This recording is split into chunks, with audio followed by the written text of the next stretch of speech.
So our next speaker today that I would like to introduce you to is Angela Greene. Angela Greene is the Macomb, St. Clair, and Lapeer County Advisor for Hospice of Michigan. With over 21 years of healthcare experience, Angela is honored to be able to represent Hospice of Michigan to all of these communities. So, welcome to the stage this afternoon, Angela Greene.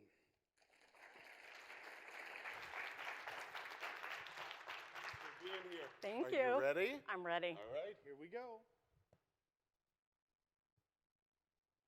The countdown.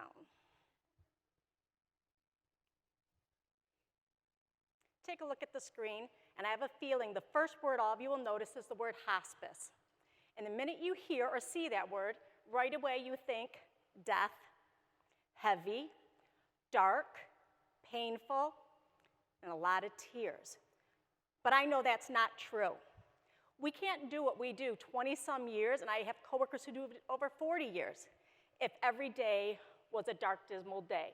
And I'm going to share with you why we're able to do what we do. How many people here have a bucket list? Okay? Lately, we keep hearing, have that bucket list, check them all off one by one. I'm going to share a few bucket lists with you. We get a phone call from a wife. Her husband, late 80s, all he'd ever wanted to do is play the harmonica at Comerica Park, of course, when he was younger, Tiger Stadium. He wanted to do the national anthem. That's all this gentleman wanted to do. Unfortunately, life happens. It's not so easy to get permission from the Tigers to go do this. And here he is, at this point, literally a couple weeks from his ending. So we did what we all do best in our jobs.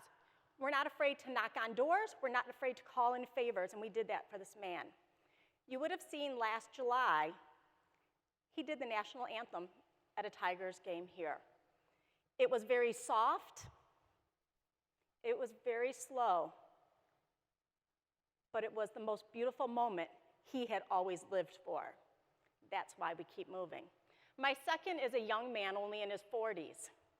He wanted to take his family to one last ball game. But we all know those ball games, they're expensive. Let's add in parking and food and drinks. Him, his spouse, his children, and the grandchildren. It had to be the whole deal. So we got together, about 3 of us. We said, make it happen. I gave him my season tickets for all of them to go. A coworker of mine called the Tigers, got food passes for all of them to be able to eat all day. And another coworker went down there, scoped out the closest parking lot, and paid ahead for them. One night, 2 of us went to the family's house. We passed out those tickets. They cried. They cried. It meant the world to him to have this closure. Sad part is, he didn't make it to the game in the morning.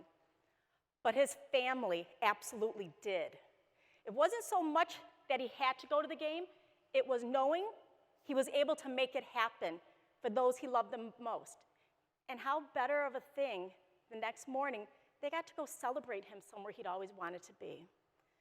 Now, sometimes things aren't about a bucket list. I personally believe I live in a historical book because I have people I meet every day who are hours old, teenagers, 20s, 30s, 40s, up to 106 so far. I've had a huge, humble introduced to me by sitting down with our veterans. World War II ended once we broke the code. And there was a movie later, of course, that showed it. It looked very nice and pretty. But I got a call to go sit down with a lady and her daughter who wanted to talk to me. And I did. This woman who sat in front of me was in her 90s, very slow-moving, very soft-spoken. And her daughter said, "We want to share a story with you, Angela." Please do. She was on the team that broke that code.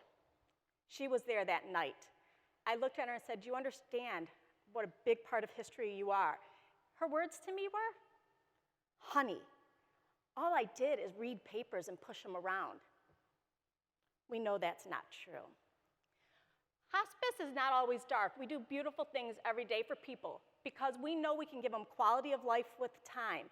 And many of our families stay connected to us and go forward. such as a gentleman who wrote a poem about his wife's ending because it was everything but what he thought it would be. We give them hope for every day to count until the last breath. And we always have to remember that. You have to stay in the moment in life, whether you are terminally ill or you're perfectly healthy. Live in the moment. Put the cell phone down, turn it off, and be present. Don't take pictures of everything you're watching. Instead, absorb it. Let it be part of who you are. So just remember, everything's not always what it appears to be. Hospice isn't always about death. Instead, it's about quality living until that very last second when your journey comes to a closure, as all of ours will.